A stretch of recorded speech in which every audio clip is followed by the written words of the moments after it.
All right. Something like that. He was kind of his style. Yeah. He didn't make a big point of it. Right. Although he carried himself as if he was very important. So he was never a director of the Philharmonic, but he. Oh, no, he was director. Honestly, he was from 1958 until 1969, something like that. Okay. And after that, he conducted a lot. When I played with him from 1970 until 1991, when it was he died, he wasn't music director. He was called conductor laureate. Right. Mr. Gilbert also played in the American Symphony as a concertmaster under Leopold Stokowski, and we've been watching whenever we finish a unit that Fantasia has a cartoon too, and so the students know about Leopold Stokowski in that movie. All right, we're going to start with our review, and so what I'd like you to do is tell me who the composer is and what the title is and what period it's from.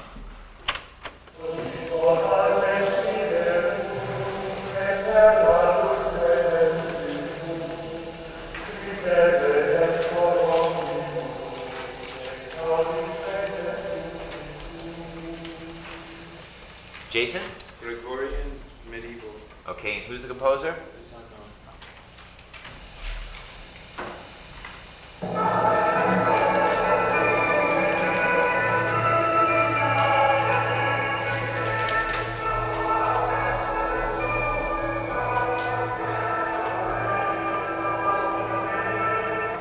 Leah? Secular song. Okay. From the medieval period. Also from the medieval, and the composer? It's unknown. You know.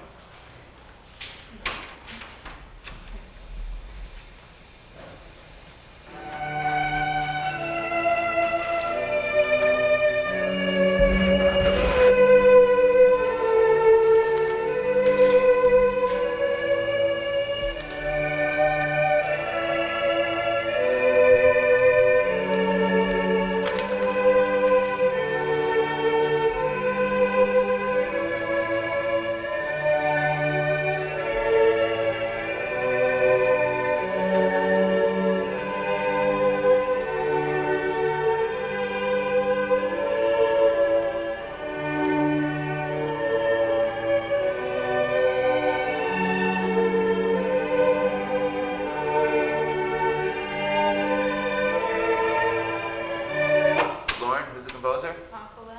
Title? Pachelbel's canon. And it's the Baroque period. Okay, from the Baroque period. Mr. Gilbert, has the Philharmonic ever performed Pachelbel's canon? Not no. Right. It's been quite a long time that piece is popular. Yes. And I can't remember I played with a group at Cooper Union on 8th Street. I think. Yes, yes. Cooper Square. And Oscar Arena had a group, Richard Kapp. Right. And so it's been about 30 years now that the piece is Really popular. really popular. Right. So But- that was about 30 years ago that I did that. Right. We did it in our orchestra, believe it or not, in the middle school orchestra, because there's no viola part, and It's the three violin parts, and the cello part causes the cellist. When I tried to do it at Stuyvesant High School, you remember Eric Altschuler, who Eric Altschuler was the cellist at Stuyvesant High School, but his claim to fame is that he wrote books on math and baseball, music, and math, and how they were interrelated. Anyway, he warned me that there would be a revolt from the cello section if we do that, because it's the same 8 notes over and over again. So I didn't think the Philharmonic would perform that, but some Baroque orchestras. A piece like that, it's possible to be played at a children's concert. Yeah. Certainly, I don't remember it, but I wouldn't swear that it hasn't been done. Okay.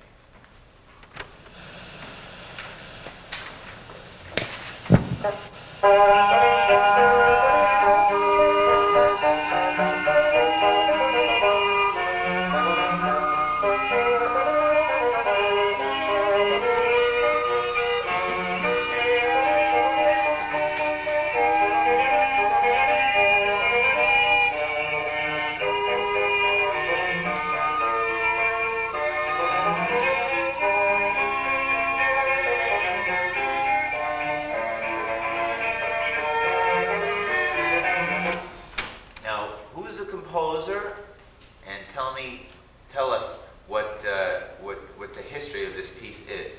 Lauren, Gizgim, it was magical, and then Juskin. can you speak just a little bit louder? Gizgim, it was originally by Gizgim, and it was a magical, but then Juskin Dupre added a bass canon.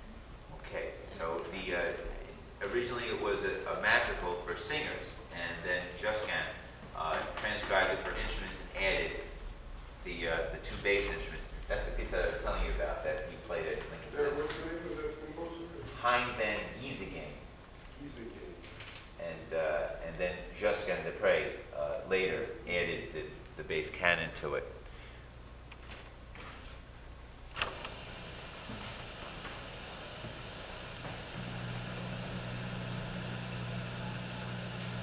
Oops.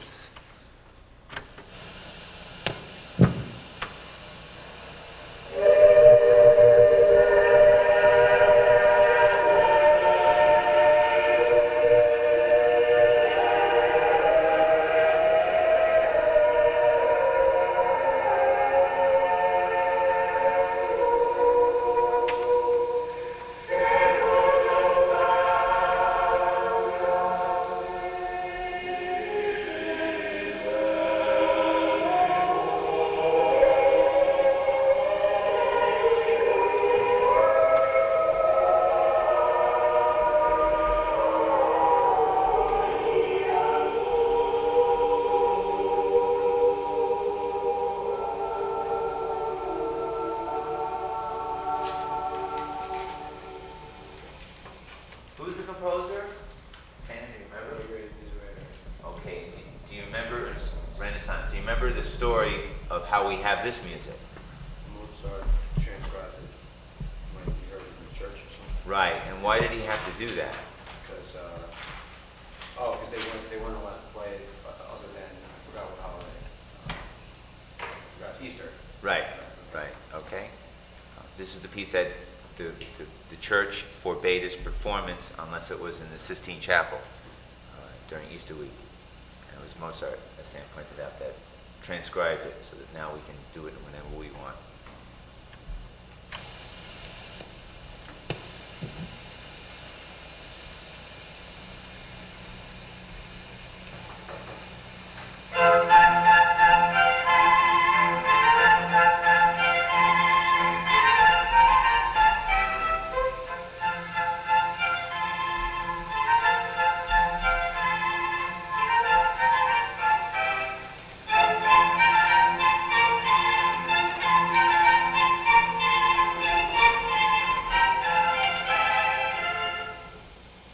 Who's the composer? Manuel? Vivaldi. The title? Four Seasons. Period. Baroque. Right, and what category is the are the Four Seasons? Lauren? Is it Concerto Grosso? No, so Solo concerto. For which instrument? Granted? Violin. So solo violin.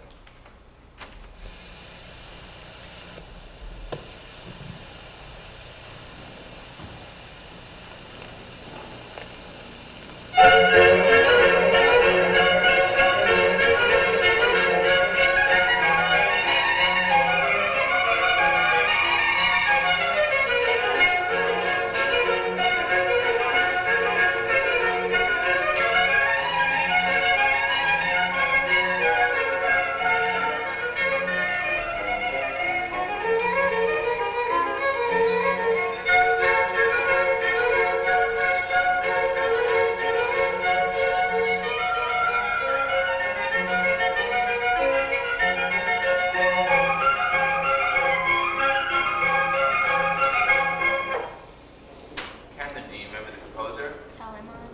It's not Telemann. Oh, Bach, Brandenburg Concerto. Right, the Bach Brandenburg. And what category is the Brandenburg Concerto? Concerto Grosso. Concerto Grosso. How many soloists, how many instruments are playing in this one, number 2? 4. Yes, do you remember the instruments? We just went over this yesterday. Trumpet, violin, was it flute?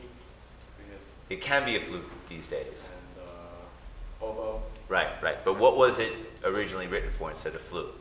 the recorder. Recorder, right. And what kind of a trumpet is it? Piccolo trumpet. piccolo trumpet. Does the Philharmonic ever do the Brandenburg concertos? The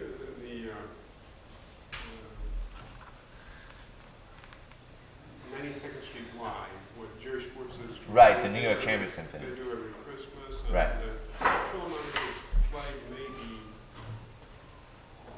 concerts, I don't remember, but Right. they certainly did that. Right. The Philharmonic doesn't usually do Baroque music, Right. mainly the 19th and 20th centuries, right? And of course, a lot of classical composers. And they almost always, when it's a piece by Mozart, do they use the full complement of the strings? Even with Beethoven, don't use the full, even the ninth, third, the big ones, maybe a stand down for the strings, and for first symphony it would be, could be 5 or 6 stands. Of each And instrument. Mozart, maybe 5 stands at first, certainly reduced. Right.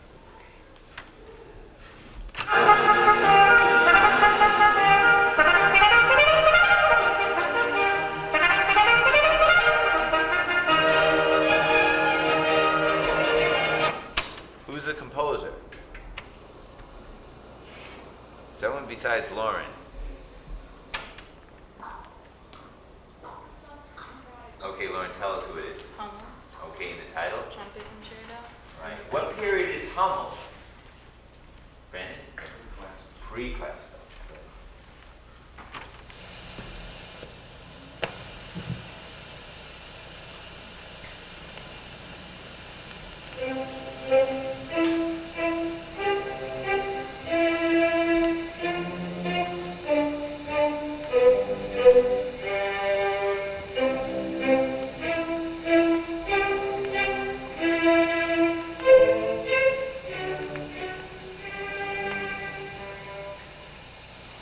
Brandon? It's highly surprising. Okay, and what symphony is it besides known as the Surprise? Lauren? 94. 94. Okay, and what period is this, Beth? Classical. We're in the classical period.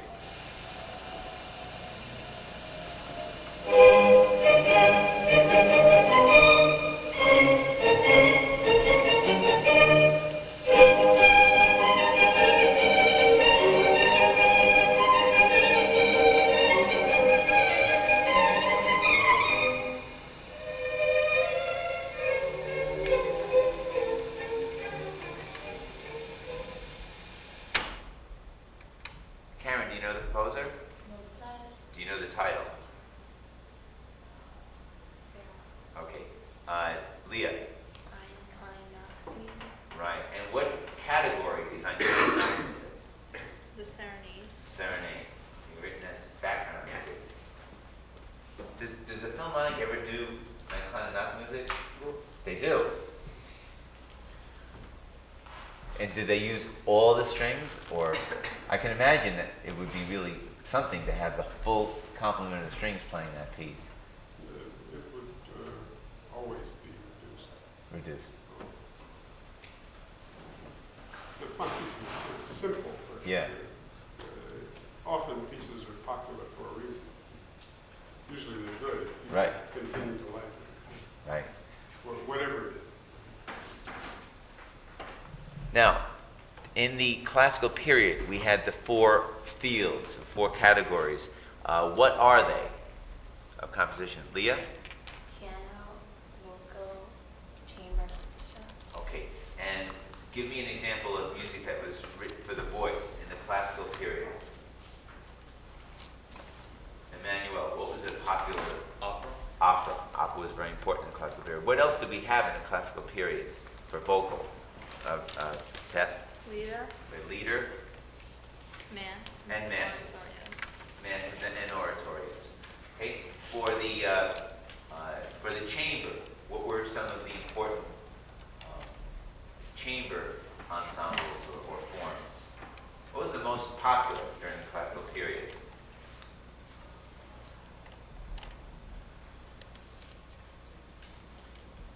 Jason, you must know. Most popular during the classical period. Chamber. Okay, Leah, string quartet, and another example of chamber music. Piano trio. Piano trio, and another form of chamber music during the classical period. Piano quartet. Piano quartet, and what would get the wind players involved in Woodwind quintet. wood quintet, and also when they were paired with piano, what would be called either violin and piano or flute piano? Sonata duo. Sonata duos. Okay. The Philharmonic, I know they do chamber music concerts sometimes at Wild. Merkin, or we played 3 times a while, with Yoko. That's right. And did your daughter play once with you? Oh, She played each time. oh, that's right. The Philharmonic has been playing at Merkin for a good number of years. Zubin was the one who started the chamber music series. Now, also so we talked about chamber and vocal. What was an important orchestral form in the classical period? Emmanuel. Symphonies and concertos. All right. Now, and then piano. Piano was a very important form. Piano really came into its own during the classical period. What were some of the kind of pieces that were written for solo piano? Lauren? Sonatas. Sonatas. Anything else?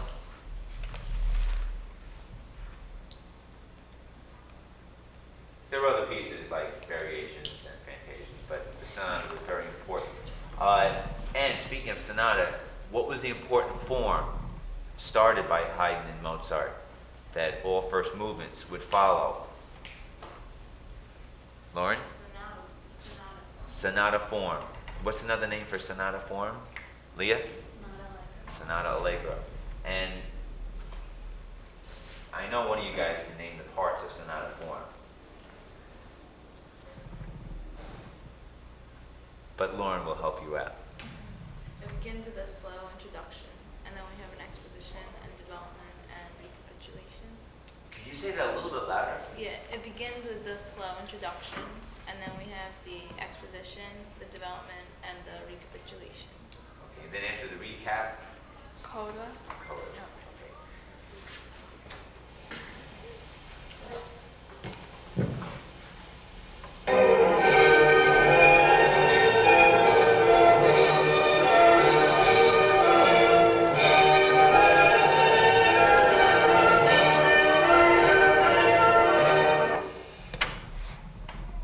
Jason? It's Beethoven Symphony Number 9.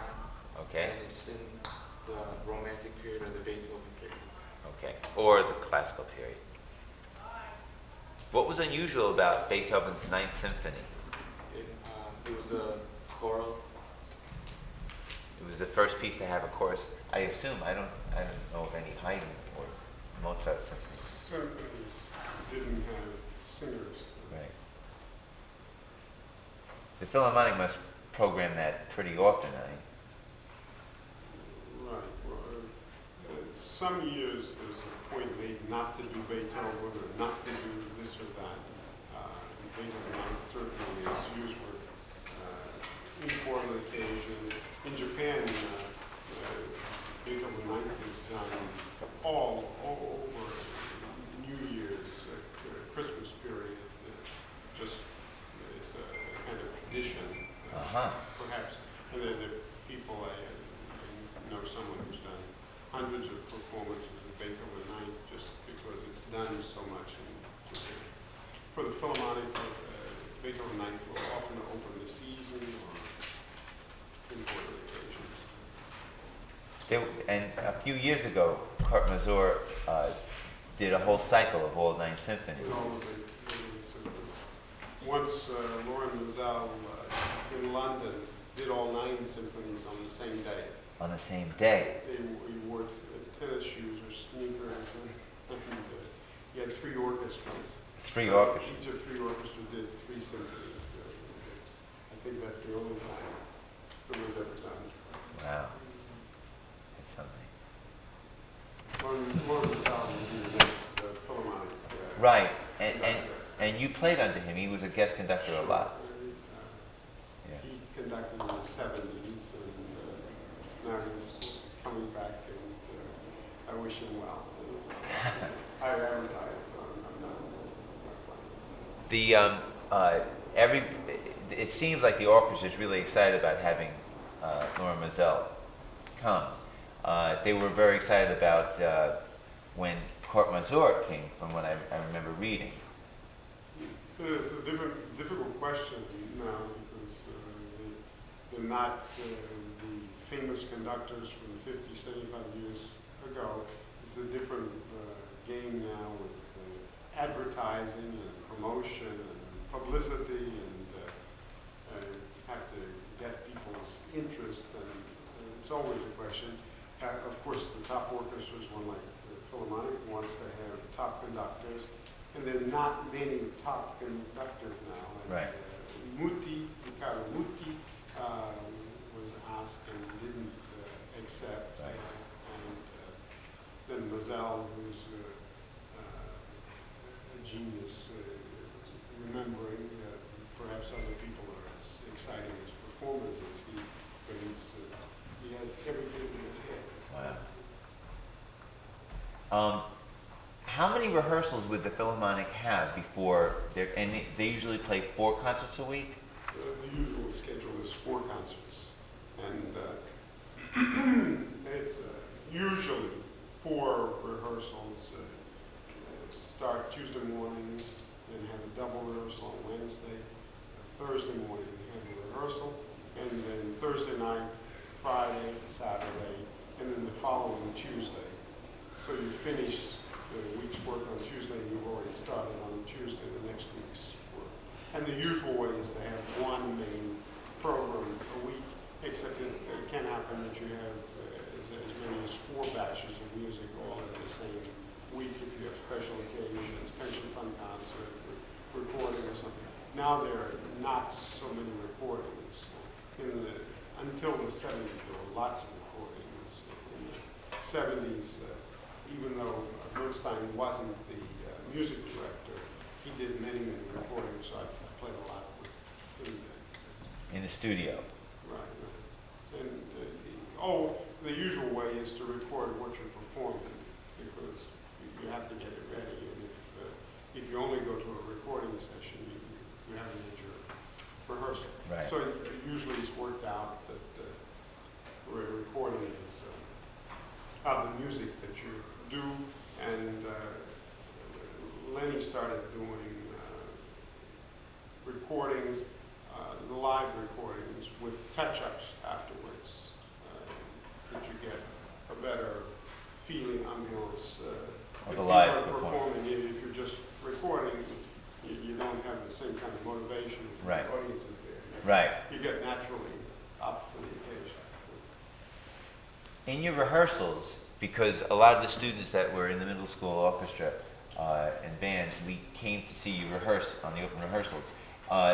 Do the musicians and or the conductor behave any differently when it's an open rehearsal than from when it's a closed rehearsal? Not too much. That's one good thing with Missouri as a kind of discipline, and people are quieter now. Even in orchestras like the Philharmonic, can be a problem if people start talking or not really concentrating. And Missouri was good that way. So when guest conductors come, there's the same discipline and attention is there. People practice their parts. People work very hard to do a good job week after week. I remember a story that my predecessor said when he took the students to see the Philharmonic. It was right after Zubin Mehta was having problems with the Israeli Philharmonic doing Wagner, and when he came back, there was sort of a problem during the rehearsal. My predecessor, Mr. Higgins, he remembers it well, but I don't know if you remember. Problem with the Philharmonic? Yes. Because he had done Wagner with Israel? Right. He was under a lot of stress from that. Yeah, well, he's a strong man. And Right. That's a tough kind of issue. Yes. For which side of the line you go. Obviously, it's great music, and the guy was a bad guy. So what do? You throw his music out because he was a bad guy. In the Meistersinger, in opera, that I like very much and played at the Metropolitan, there's let's hear it, the German art and the character whose model of somebody else is made fun of. So there's a little bit anti-Semitic tinge there. And it's hard to know what to do because you can't rewrite the story, you can't rewrite the music, and it's wonderful music. Right. My feeling is basically that I play Wagner. You understand though, people lost their loved ones through the issue and have short feelings. There's no perfect answer for Right. that kind of issue. Yes. Yes. Which conductor did you like the most to play under? When Lenny was good, Lenny was great with Mahler, and Bernstein. so I have wonderful memories of doing Mahler second with Mahler third, Mahler ninth. Really exciting occasion, and it doesn't go by formula though. There was a German conductor Tenstedt who would come and never knew exactly how much he knew about the music, except he would get going. He had energy, and the orchestra would always know the pieces that he did because he did big German pieces. He did Beethoven third, Beethoven seventh, Mahler fifth, Bruckner fourth, and just good pieces that are not complicated, where the tempo is basically straight ahead. A Beethoven symphony is not so complicated to conduct because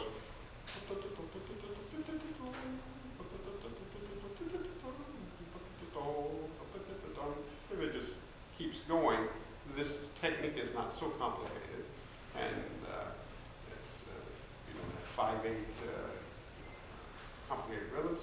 And anyway, Tenstedt, you never knew exactly how much he loved the music. He would go, and they said it couldn't see him through the violins. His legs were going in funny ways.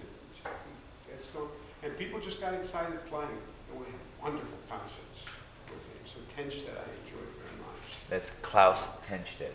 Klaus Tenstedt, and just so many. I mean, every once in a while I count up all the conductors I played with, and I get up to 100 easily. And the ones that I like, just as it comes to me, the great concert we had with Abbado way back when he was young, Oistrakh played Beethoven Concerto, really beautifully. That was fantastic. And sometimes what you remember is the soloist. Archer Rubinstein played once fantastically the Brahms D minor concerto. And in those days, there were never encores. One time, Menuhin played an encore of Bach solo movement, and the orchestra was incensed, upset by this. On this pension fund concert, when Rubinstein played the Brahms D minor fantastically, and he played the Polonaise.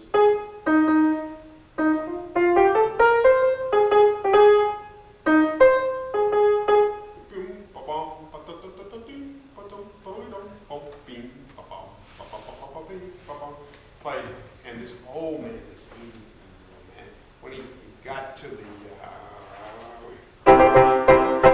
boom, bing, bong, he gets to the C major chord at the end, and his hand goes up. He's going to hit it. He wasn't so strong then, but you thought the whole piano was going to break. Just so much personality and love for the music. And Philharmonic had the reputation of being a hard-nosed group, kind of tough, and it's fun remembering Rubinstein playing their solo piano. We're all waiting, and people just, everybody's face beaming because he plays so beautifully. So the memories are the orchestra pieces, the conductors, memories especially just of the pieces themselves, Beethoven symphonies, Bruckner symphonies, Mahler symphonies. Finally, what's the most fun about the music is the repertoire, and that's what you study, and of course you identify the music, whether it's jazz or whatever, you get to the point of knowing you really enjoy this, or the exploration is fun, because there are just so many pieces that are good. There are just so many, so it's fun. And, you know, you have your hobbies, what you listen to, the excitement of listening to something that you learn, and especially something that's great. Beethoven is a favorite of mine. It's just amazing when somebody wrote 32 piano sonatas, out of them 20 or 25 are wonderful. He wrote 9 symphonies. They're all wonderful. He wrote 16, 17 string quartets. They're so that Beethoven's a favorite of mine. I've spent a lot of time on the piano sonatas. I can't play very well, but I know them quite well. And violin sonatas, there are 10, and pianos, and string quartets. Basically, all of those are performed, and so you'll have your own favorites, whatever they are. Now that's saying quite a lot about Beethoven, because Mr. Gilbert, you must have played his symphonies and his overtures and everything else so many times that, Lots of times. yeah, so that if you still like listening to it, then Right, well, that's kind of the test of remembrance, is that it's fun. And I would always say, no matter how many times I play the Beethoven Fifth, just the adrenaline goes, and I don't know why it happened once. When I'm kind of bored playing Beethoven Fifth, that's just basically that. does anyone else have any questions? Yeah, Leah. Did you mention that you like worked with someone that knew drums? Did you work with Kurt Blungler? No. Furtwängler died in 1954. Oh, okay. And so the ones Furtwängler, one time I went to the library and I listened to something like 17 different recordings of Brahms' First Symphony, and Haydn, Eric Kleiber, Toscanini, Stokowski, Eric Leinsdorf, Charles Munch, just one after the other, listening to lots of them. And finally, in my experience at the time, Furtwängler was so much better than everyone. Just you listen to his recordings; they're not clean in the modern way. The rhythm can be a little sloppier. It's not modern day technology in terms of the standard performance, but just the expression, the understanding of the piece. So, but I never saw him. What other orchestras did you play under before you got to the Philharmonic? I didn't play so many orchestras. I played in the Santa Fe Opera. I was concertmaster there in the 60s. I played in San Antonio for a season. I was concertmaster there. That was my first job in 1964. I subbed a lot at the Metropolitan Opera. I played a couple of years there, lots of performances, up to 5 performances in a week. A lot of weeks I would do 2 performances, something like that. But I would substitute.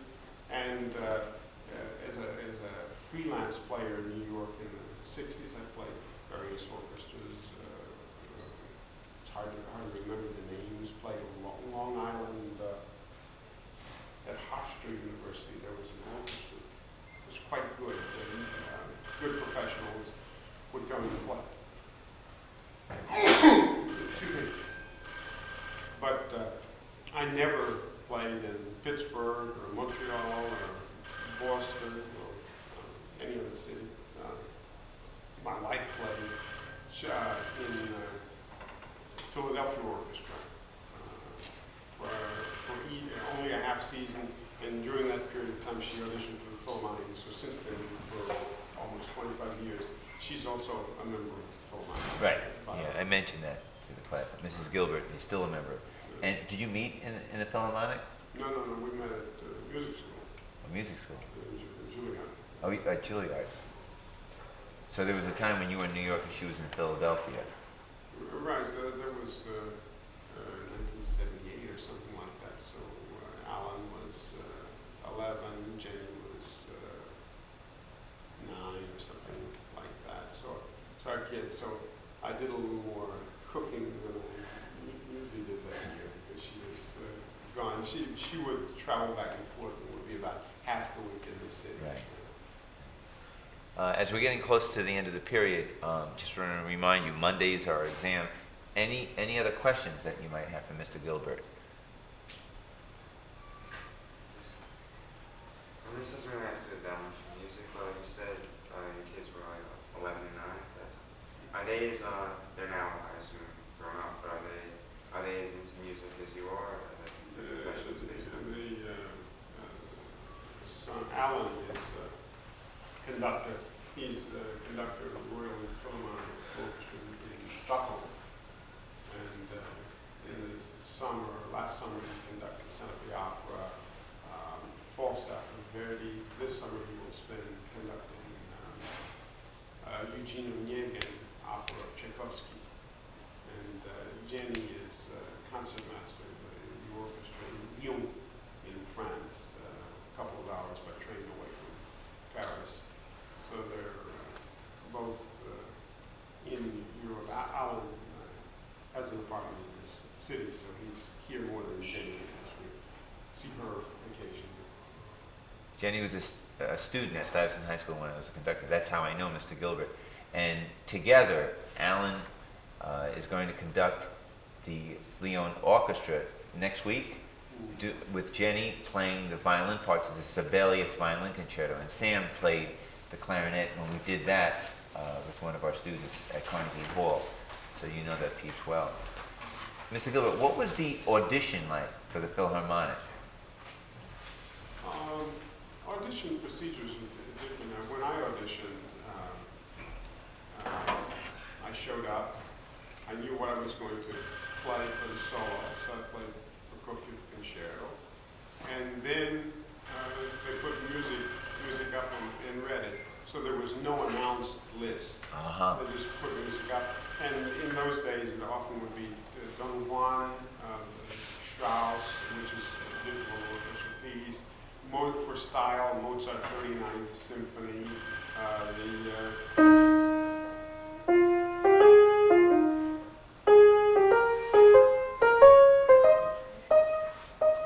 the slow movement, and then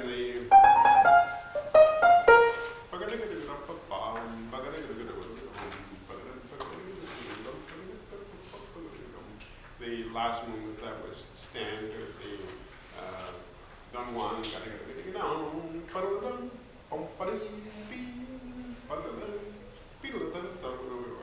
it's a Don Juan. We played Schumann's second. The scherzo was. So those were normally played, except it could be anything. Nowadays there's a list. Right. So people practice 15 different pieces and everything. They know what's on. Supposed to be. Yeah.